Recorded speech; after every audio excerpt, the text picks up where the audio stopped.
Grignan renoue avec les mots et les correspondances comme à chaque début d'été. Il y a 20 ans, c'était le même homme, Lambert Wilson, qui lançait les festivités.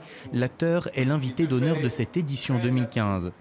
Malgré les années, il garde un vif intérêt pour l'art épistolaire, l'échange, le papier. Un art amené à disparaître avec l'évolution des technologies de communication. C'est bien de reprivilégier l'objet de la lettre, parce que finalement, je trouve que c'est extrêmement joyeux de recevoir une lettre. On n'en reçoit plus, très peu. Et quand on voit une écriture manuscrite sur une enveloppe, on se dit « Ah, ça va être quelque chose de différent.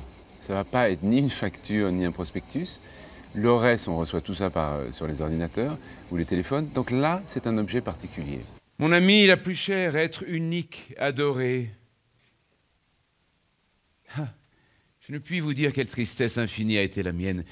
Ces journées à Berlin, ce soudain et merveilleux revoir. Ce soir, Lambert Wilson se livre à la lecture de la correspondance entre Ivan Tourguenieff et la cantatrice française Pauline Viardot, pour laquelle l'écrivain russe était tombé sous le charme.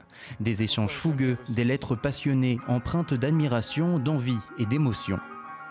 Pauline Viardot était mon arrière-arrière-grand-mère et c'est pour ça qu'on est ici ce soir. C'est un peu une découverte parce que, évidemment, ça date. Il y a quand même un sacré laps de temps, mais c'est intéressant de voir ce qui s'est passé entre Tourguenieff et Pauline Viardot.